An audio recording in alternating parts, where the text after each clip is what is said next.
tapi paling tidak didengarkan, itu poin pertama, ya kan? Karena banyak dari kita ahli dalam bertanya tapi nggak ahli dalam mendengar.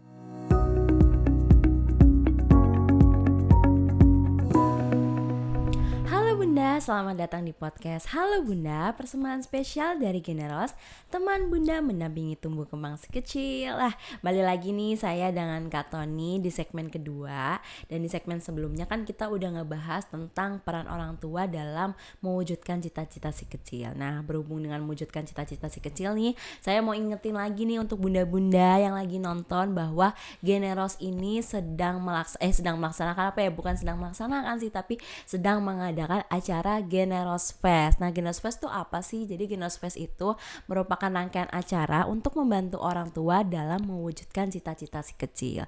Nah, dari rangkaian acara itu ada apa aja? Satu, ada lomba tahfiz cilik nasional. Yang kedua, ada matematika competition. Yang ketiga, ada balance bag. Terus juga ada duta Bunda Generos. Dan yang terakhir, biasa ada lomba mewarnai. Nah, nanti rangkaian lomba Generos Fest ini bisa diikuti oleh Bunda dan si kecil. Dan tentunya rangkaian acara ini gratis loh Bunda. Jadi untuk bunda-bunda yang mau daftar atau mau tahu nih informasi lebih lanjut tentang Generos Fest, bisa kunjungi media sosial Generos yang ada di bawah ini ya. Jadi yuk kepoin dan tanya-tanya untuk tentang lombanya. Oke, nah kita di Kak Tony ya, kita sudah ngebahas tentang peran orang tua nih dalam mewujudkan cita-cita si kecil. Untuk segmen ini kita akan ngebahas tentang cita-cita zaman old versus zaman now. Mungkin kan banyak banget yang kalau dulu generasi saya misalnya kan, biasanya ya pasti kita punya cita-cita, siapa yang mau cita-citanya jadi dokter gitu kan, siapa yang cita-citanya jadi polisi.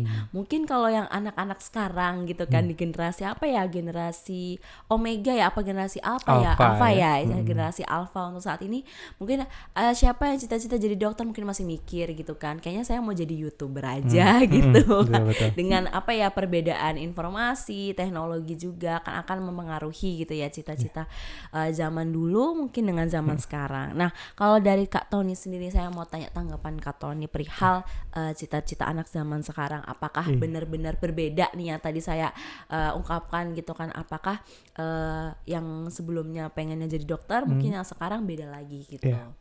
Ya memang ada satu generasi, biasanya orang sebutnya generasi ya, ada generasi milenial, generasi Gen Z atau juga kemudian Alpha yang sekarang masuk. Nah, generasi itu kan patokannya biasanya memang 15 sampai 20 tahun.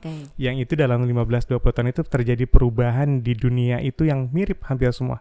Bahkan ketika internet pun belum ada. Ya misalkan generasi milenial nih, mungkin generasi ayah bunda semua yang sedang menonton, yang kelahiran 80 sampai 95, dia mengatakan sampai 97, itu adalah generasi yang tumbuh di zaman-zaman ya anak-anak 80 sampai 95 itu ngalamin reformasi, ngalamin tembok Berlin itu hancur. Ya, makanya banyak yang ketahan dari dirinya kemudian dikeluarkan. Maka gen milenial itu kan yang paling susah beli rumah. Ya, maksudnya sampai dulu menteri aja sampai ngingetin ya, menteri keuangan, ayo beli rumah gen milenial beli rumah. Kenapa? Karena memang mungkin ada pengaruh tadi ketika dia tertahan, kemudian dia lepas dari reformasi dan lain-lain, ada suatu keadaan politik, keadaan ekonomi dan lain-lain yang berubah, yaitu mewujudkan satu ciri sendiri. Maka muncullah mulai anak-anak yang suka berbisnis, anak-anak yang suka pengusaha, tapi di satu sisi anak-anak yang suka traveling dan menghamburkan uang, gitu ya. Itu kan muncul di generasi milenial, anak kelahiran 80 sampai 95-97. Gen Z juga punya cirinya sendiri. Mereka tumbuh di antara 97 sampai 2009-2010 ya. Di situ, atau kalau kita bulatkan ke 2013 ya, itu adalah mereka-mereka yang tumbuhnya itu dengan bawaan-bawaannya ketika internet itu tumbuh. Mereka tumbuh bersama internet. Ya, mereka kecil, internet ada pada mereka. Mereka mudah mengakses, maka cita-cita itu makin beragam buat mereka. Muncul bersama era YouTube hadir 2010-2011. Mereka tumbuh dengan umur-umur yang sedang remaja-remaja mencari cita-cita dalam otak-otak perencanaan. Tadi saya katakan 10 tahun, maka ide di YouTuber itu muncul pada mereka.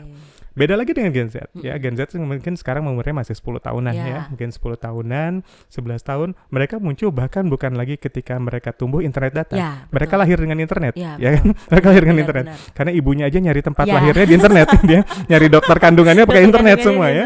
Nyari semuanya tentang ASI-nya, makanan pendamping ASI dan lain pakai internet semua. Mereka lahir bersama dengan internet. Ya, jadi ini lebih luar biasa lagi ya. Maka ide-idenya bahkan ketika mereka 10-11 tahun sekarang sekarang anak kita itu melihat dunianya sekarang dan akan lebih ketemu beda lagi. Ya, kalau sekarang istilahnya adalah AI itu lagi di mana-mana gitu ya.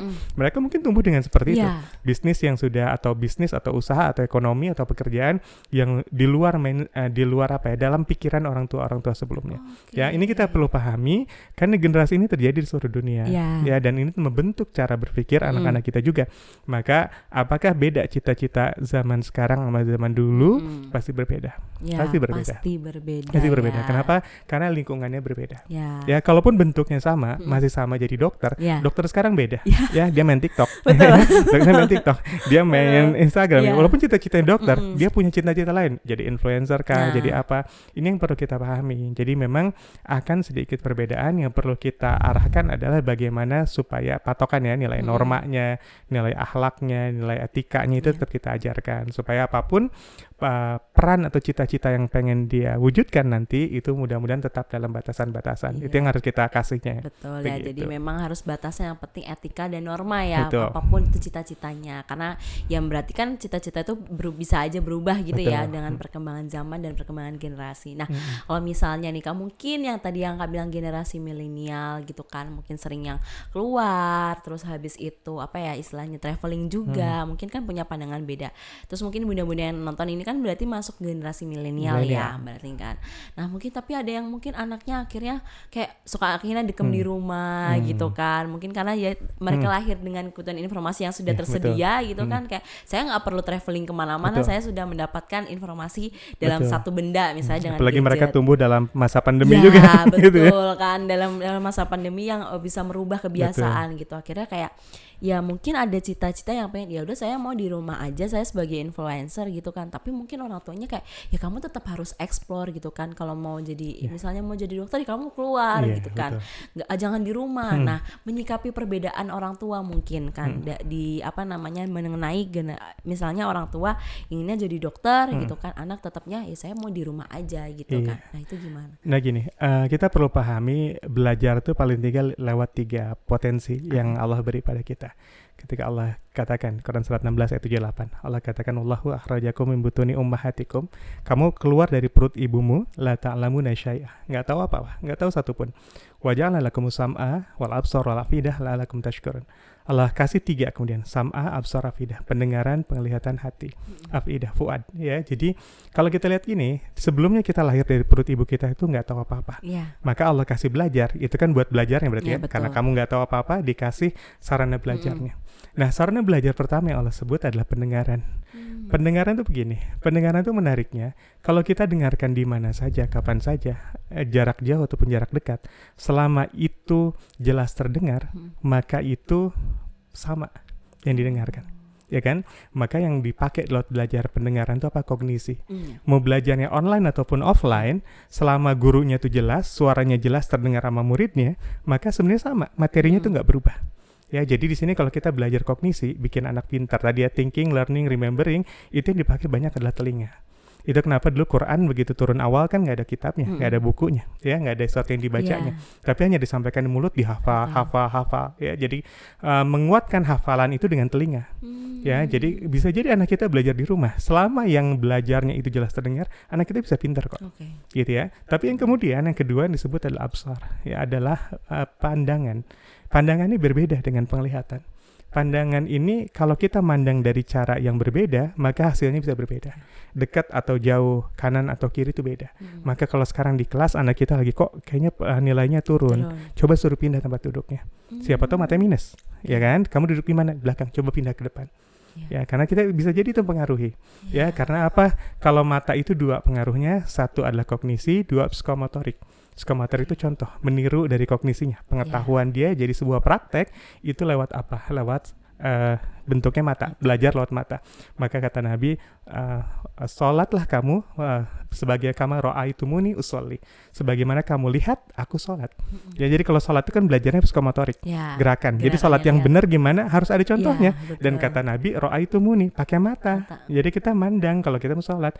Maka cara anak kemudian belajar kuat, belajar sesuatu yang psikomotorik, tangguh dan lain-lain, itu memang ada contoh. Di rumah bisa nggak sih belajar seperti itu? Bisa, kalau bapak ibunya mencontohkan. Ya, itu kenapa orang tua itu harus jadi teladan. Ya, ini harus dikuatkan oleh kita. Jadi gimana caranya anak-anak di rumah terus nih, bisa nggak sih nyampe cita-citanya? Bisa, cuman difasilitasi alat belajar, potensi belajarnya. Ya, jadi kita jangan, karena zaman sudah berbeda. Sekali lagi zaman sudah berbeda. Zaman sudah berbeda, terus mengutuk zaman juga bukan hal yang baik. Kok nggak bisa, mama dulu begini, mama dulu begini, ini nggak bisa juga. Ya, yang penting adalah sarana belajar mereka terwadahi. Ya, kalau dengan hanya mengandalkan kognisi, pengetahuan di tentang sesuatu, telinga saja udah cukup. Selama itu jelas. Maka ketika lagi belajar dia milih, aku mau kursus, tapi aku kursusnya online. Aku mau belajar ini online. Oke, kita fasilitasi. Ya, kamu jelas nggak suaranya? Kamu jelas nggak ini ya? Kita lihat ya semua. Tapi kalau dia belajar ya praktek, mau nggak mau, kamu harus keluar rumah. Ya, maka cari sesuatu yang itu memang melihatnya, karena itu akan membuat dia, menuntun dia dalam gambaran-gambaran yang lebih jelas lagi, atau ada videonya paling nggak kalau di rumah. Ya, jadi nggak bisa kamu hanya belajar mengandalkan telinga kamu. Nah, itu ya. Jadi bisakah di rumah saja anaknya pengen ngejar cita-cita di rumah saja? Sebenarnya nggak ada masalah selama konsepnya itu terbangun. Cuma nanti ini berbeda dengan bab tentang sosialisasi dan lain-lainnya ya. Itu dibutuhkan anak juga, itu yang nanti kita kasih ruang-ruangnya pada usia tertentu. Tapi sebenarnya zaman memang sudah berbeda ya, apalagi mereka tumbuh juga di era pandemi 3 tahun ini yang memaksa mereka selama berapa tahun kemarin belajarnya dari rumah. Ya, semua dari rumah, aktivitas dari rumah. Bapak ibunya juga begitu ya, WFH dan lain-lain, yang memang mereka akan melihat itu dan mereka memilih itu. Bahkan ketika mereka bisa jadi cita-citanya, ketika bapaknya kerja dan selama pandemi kemarin berapa tahun bapaknya kerja di rumah, mereka berpikir kerja di rumah lebih asik. Kenapa? Karena saya dekat dengan bapak saya dan dia kemudian bercita-cita untuk kerja di rumah biar dekat dengan anak-anaknya kelak, gitu kan. Itu kan terbentuk dari keseharian, itu akan terbentuk ide mereka tentang saya harus punya pekerjaan dari rumah. Nah, itu juga terbentuk oleh zaman tadi ya, dalam satu generasi tadi. Jadi memang jadi kita nggak bisa kita harus menyesuaikan ya Kak. Ya harus menyesuaikan bagaimana ya, kalau misalnya intinya adalah fasilitasi gitu. Kalau memang apapun anak yang pengen cita-citanya mau tercapai, yang penting orang tua harus memfasilitasi nih. Nah, jadi buat bunda-bunda coba spill dong cita-cita anak nih sebenarnya udah berkembang seperti ngarah kemana, ataukah di bidang kesenian, terus bagaimana bunda ataupun ayah yang mengarahkan cita-citanya untuk anak ini seperti apa. Coba tolong komentar di bawah ya. Nah Kak, balik lagi nih, kalau misalnya nih tadi kan kita udah kita ngefasilitasi nih, tapi mungkin ada ayah dan bunda yang masih belum kira-kira ini anak saya potensinya di akademik atau di non akademik. Mungkin kan ada yang kayaknya pintar nih, tapi ntar abis itu mungkin malah condong di bidang kesenian gitu kan, berarti non akademik. Nah, untuk orang tua sendiri nih supaya istilahnya menemukan potensi, apakah anak saya ini kayaknya lebih lebih di bidang akademik atau lebih di bidang non akademik gitu. Pertama begini, cari yang membahagiakan anak kita. Ya, karena yang paling penting ditumbuhkan pada anak itu perasaannya. Itu paling awal dibutuhkan anak. Sebelum anak punya kebutuhan yang lain, mereka punya kebutuhan untuk bahagia. Itu yang kita garis bawahi. Jadi apa sih cita-cita yang paling baik buat anak? Adalah yang pertama itu bisa membahagiakan mereka. Ya, bahagia itu apa sih? Ada banyak definisi. Di Quran juga sebut beberapa kali tentang bahagia. Salah satu definisi kata term yang dipakai di Quran untuk menyebut bahagia itu adalah al-falah. Aflah ya, al-falah itu untuk menyebut bahagia. Lebih spesifik, bahagia apa? Bahagia karena mendapatkan hasil dari apa yang dia lakukan. Ya, seperti kita tanam pohon, buka lahan, tanam bibitnya, kemudian disiramin, tumbuh besar, dijaga dari hama-hama, kemudian ada berbuah, buahnya itu ketika berbuah kita makan, maka itu bahagia. Bahagia itu apa? Hasil dari apa yang kita lakukan. Ya, maka menikah itu harus bahagia. Karena di Undang-Undang Perkawinan begitu. Betul. Ya, di Undang Perkawinan nomor 1 tahun 74 itu dikatakan tujuan pernikahan itu bahagia. Jadi kalau nggak mau nikah, kalau nggak mau bahagia nikah, ya. Dan kalau nggak bahagia jangan nikah. Itu kan, karena nikah itu bahagia. Seperti apa nikah yang bahagia? Nikah seperti saat kita mendapatkan pasangan, suami, istri, itu seperti yang kita harapkan. Kita belajar perbaikin diri, kita belajar merubah diri menjadi lebih baik supaya dapat suami seperti itu atau istri seperti itu.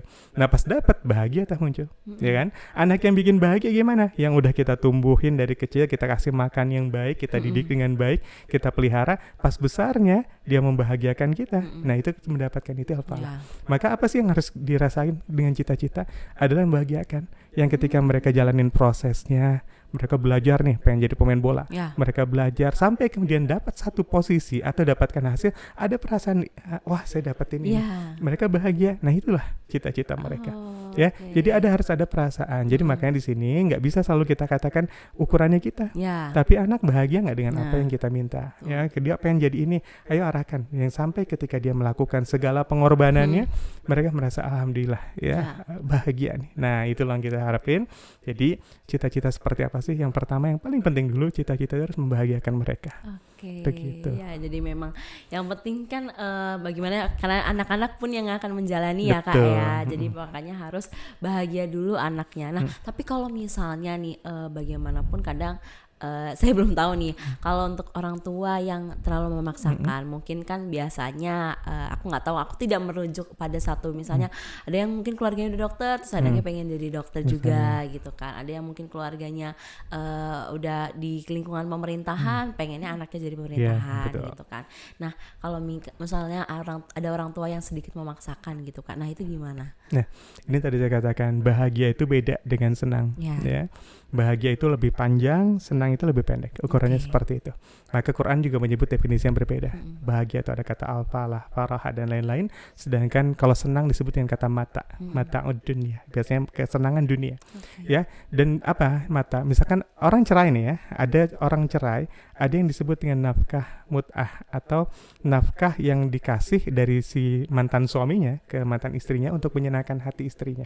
Hanya itu senang, bukan bagian dari gonogini dan lain-lain. Hanya untuk menyenangkan, karena mata itu menyenangkan, karena nggak ada yang bahagia diceraiin ya, hanya tapi menyenangkan hati. Nah seperti itu.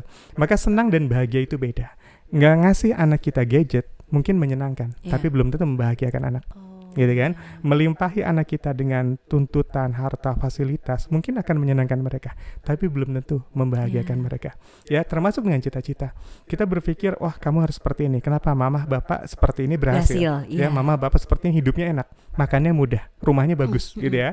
Kita bicara seperti itu mungkin berpikir tentang senangnya anak kita. Ya kan seperti tadi, dia akan punya rumah bagus, dia akan punya kendaraan bagus dan lain-lain. Tapi apakah itu membahagiakan anak kita? Nah ini kita nggak tahu. Dan dari mana kita tahu membahagiakannya? Ini kita harus bertanya.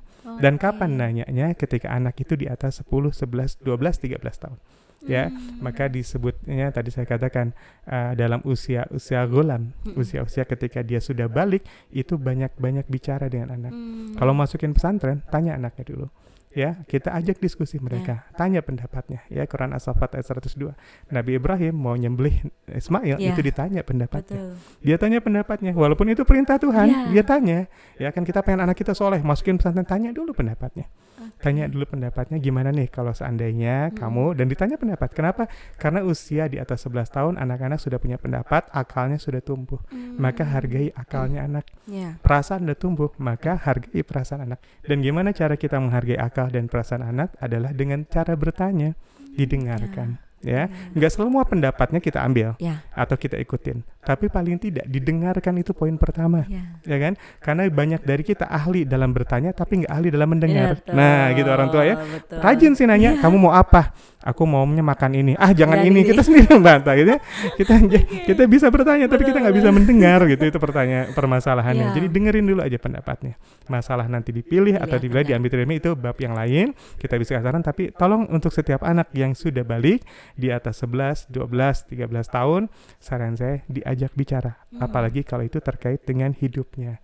Ya, kita pengen dia jadiin ahli agama, masukin pesantren, tanya dulu anaknya. Ya, kita pengen dia jadi ini, arahin, nggak salah kita punya rencana, tapi tanyakan dia yang memiliki hidupnya, gitu ya, itu.